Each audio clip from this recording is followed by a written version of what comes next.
Hey, this is John Lee Dumas, the founder and host of Entrepreneurs on Fire. And if you're wanting to learn how to embrace change and navigate through disruption as a leader, then listen to the Leadership is Changing podcast with my good friend, Denis Gianoutsos. He's prepared to ignite. Welcome to Leadership is Changing. Each week, we and our guests provide information and insights through exploring leading change. This is taking your leadership to another level by finding the balance between executive excellence and personal well-being through stories that inspire real change. It's time to adapt in our fast-moving world when leadership is changing with your host, Denis Gianoutsos. Whereabouts in the world are you today? I'm in Jacksonville, Florida, Northeast Florida. Oh, awesome. Wonderful. Great to see it. Speak to someone else on the other side of the world. And tell me something. So we're giving our listeners a little bit of a brief understanding about your background and what you do. So at the Advanced Management Studies at Foos School of Business and Technology, what kind of programs do you do there? Sure, but we have a bachelor's and master's degree programs. The Foos School of Business and Technology has different programs in the field of business. We are also affiliated with Forbes Media. We're providing our students with the relevant and applicable content that is in demand at a current business arena, different industries. And a little bit about my background. I have a background in the finance industry for many years. I was also in a corporate training capacity, worked for some big players such as Merrill Lynch as one of the players that I worked for, and was in a corporate training, discovered my love for academia, teaching, and research. And I actually transferred to full-time world of academia in 2013.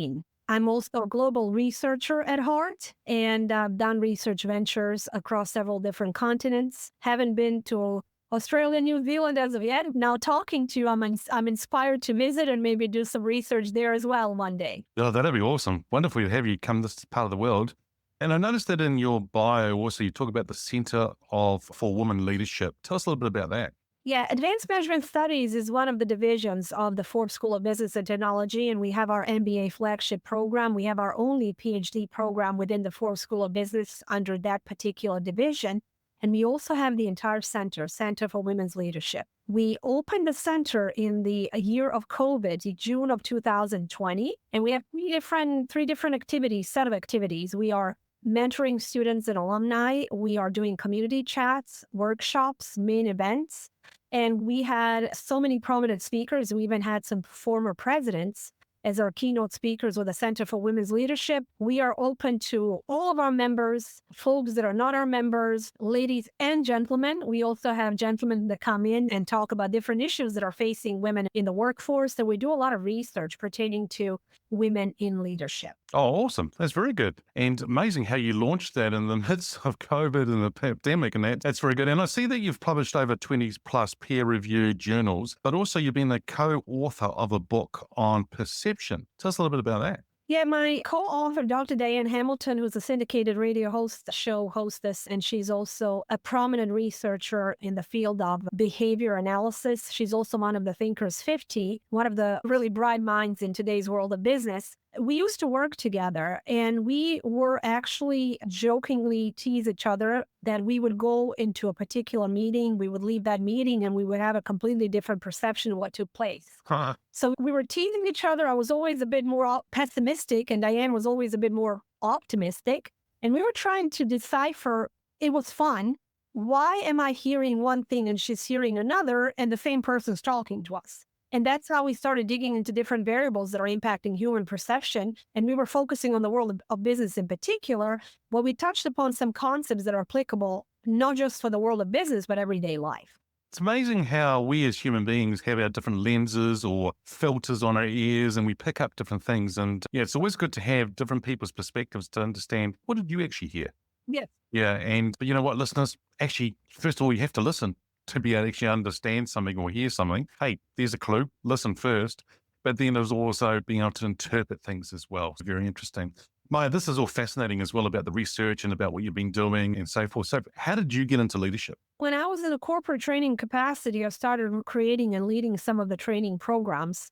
And then when I moved to the world of academia, I became very quickly a program chair of a particular program, Masters in Organizational Management. Then somehow, through my research, through different things that I was doing, different publishing, I was noticed and promoted to be a department chair within the Foos School of Business and Technology. And then in 2021, as our dean retired, I was given an honor of serving as an interim dean, which is a terrific opportunity and also an opportunity to develop my skills even further. And when it comes to leadership, I think it actually was a process that was organically evolving in my particular life. I don't know that I was necessarily proactively seeking leadership opportunities. I'm a servant leader. I do, or at least I hope I inspire people to do better, always trying to come up from a standpoint of being a good listener and being a compassionate, empathetic leader. I don't believe in micromanagement. I don't believe in any of the more aggressive leadership styles. And as a matter of fact, as we did a lot of research pertaining to women and men, as far as how women leaders are perceived a certain way versus male leaders, a lot of times lady leaders, for some weird reason, feel compelled to mimic the behavior of their male counterparts in order to be taken seriously. And sometimes what we do is we become overly aggressive, overly into your face, cold and composed at all times. I don't believe in coldness when it comes to leadership. There are certain times when you definitely need to take advantage of some of the beautiful variables that we ladies bring to the table. We are caretakers. We tend to be, no offense to male listeners, we tend to be more nurturing. And those are also great leadership qualities to work within and capitalize on. Yep. That is the kind of leader that I am. Absolutely. I totally agree. I think that's awesome. And I don't know, over my years of experience working with different leaders and executives around the world, when I'm coaching, say, female leaders or working with them and growing them and that, and I just say, be you. Just be you, because you don't have to be anything else, because you are where you are today. Maja is the interim dean because of who you are and what you bring to the table. And then it's a beautiful thing. And be you, be the best you can be. Don't try and be someone else. Because when you, as you said, as they start to try and be someone else or be like a male and that, yeah, they do become aggressive. And I've seen it, and it's not pretty. It's not very nice. And they don't need to do that. They're so much stronger. And that's not just for female. That's also for males as well. It goes right across the board, right? Be yourself. Be authentic. There are so many research studies on the values of authentic leadership. Yeah. You can pretend to be someone else for a minute, and afterwards you're out of your comfort zone and you're not going to do your best. Yeah. So be yourself with all of your faults, all of your opportunities, and work on those opportunities. When Diane and I were talking about the book, a lot of times she would say to me, you take things too seriously or you're reading too much into it. And I know that is my opportunity. She recognized it. But that is also sometimes a safeguard that we have, a protective mechanisms that we have. We want to protect ourselves as human beings at all times. I guess just to give a context of how I got here, which I think when we share some vulnerability, it allows people in to understand us. And particularly when we're in front of people who have achieved so much that when I may feel outrageous awe and the gap between this incredibly accomplished person and myself, until they tell me something real, something vulnerable, and then instantly the level playing field, because at the end of the day, none of our accomplishments or successes or gifts can compensate for the fact that we've all had to survive life. And when we meet in that place, we feel the connection that brings meaning to our lives. Boom. Hey, listeners, fantastic. Shari's just shared off straight away off the blocks, because that is wonderful what you're saying. Look, I think that what you shared about being real is so important for leaders. People have got, how can I say this, like a BS radar out there. They can see whether someone's not being real. And Shari, recently, I do a freestyle episode once a week as well. And I talked about take both masks off. In other words, leaders, we've got this COVID mask that we're having to wear. And this is another mask that other people will actually hide behind. And I see that they're not being real. And when people actually understand who they are, it's really nice to see it actually happen. But it takes a long time to get to that point. And I would offer to people that when you're in the presence of someone who won't or can't or refuses to be real, in addition to whatever legitimate frustration you may feel, take a step back and realize that they are leading with their wound and they can't get any closer because they don't yet have the tools to do that. And maybe they're not on a path. Maybe they're not seeking to open up, but regardless of your motivation, if you can get there, it's a good thing. So if you're doing it just to make money, whatever, we'll take it. When a leader who is a parental figure in some ways, whether or not they want that to be the case, When a leader says a word of encouragement, when a leader sees you for who you really are, despite your flaw or because of your flaw or whatever that takes, once you begin to infuse your humanity in the workplace, now all bets are off because we've all been programmed to think that it's not really safe to be who you are. But if you're restricting parts of yourself, you're also restricting your ideas and your creativity. Those things do take a risk. And that risk is tied up in your vulnerability. And your vulnerability is tied up in your defenses. So you can coax them into feeling comfortable. Treat them like the little babies that were wounded that they are. And then maybe they'll talk to you and get reintegrated.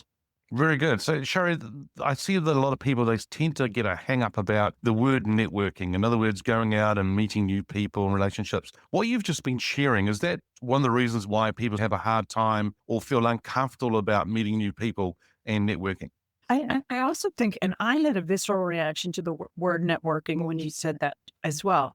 Not because everybody, of course, wants to meet more and more people. Everybody wants to come closer to their goals. The idea of networking is very different from the idea of being real. The idea of networking means I'm going to make a connection with you to see what you can do for me. Maybe we do something for each other. Maybe we have love in our heart. All that is fine, but it's got an ulterior motive. Whereas connecting human to human, the only motivation is to connect. It is that process of giving ourselves over to who we each really are in this moment. That is the only goal. So when you're networking, there's a lot to lose. The person may not like you. You may say the wrong thing. All of those kinds of issues. So I think I would invite people to look at the importance and power of professional relationships in a different way. More through the lens of, you know what, this is your life. You're probably spending more of your time doing this than you are hanging out with your friends and family. So let's make it beautiful. Let's make it worthwhile. Let's make it give you so much purpose and sense of doing what you were really put here on earth to do by yourself or whatever you may believe in, which is to manifest your talents and your passions. Yeah, I think what you just said, all of it is brilliant and fascinating. And then what you just said there at the end there about our talents, what we've been put on the earth to do. It's wonderful to see people go out and then do what they've been wanting to do. But then I know there's a whole lot of people out there right now who are holding back and they're not actually giving everything. And I think there is part of me that thinks that sometimes we need to do this because there's just one person out there that may need what we've got to offer. And that one person, it could be life-changing for them. And if we can just share that and feel free and comfortable to do that, that's going to be just a beautiful thing to see.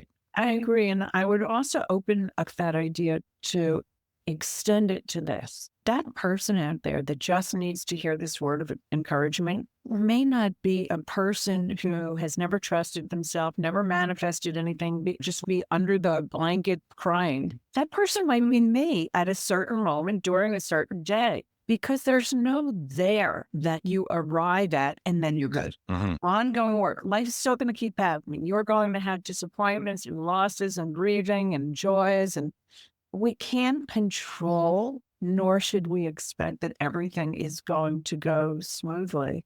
But what we do have some control over is the way that we choose to think about and explore and understand the events of our lives. What has happened to us and who we are underneath the things that have happened and the things that we have been told about ourselves. Thank you for listening to this episode of Leadership is Changing with your host, Denis Gianoutsos.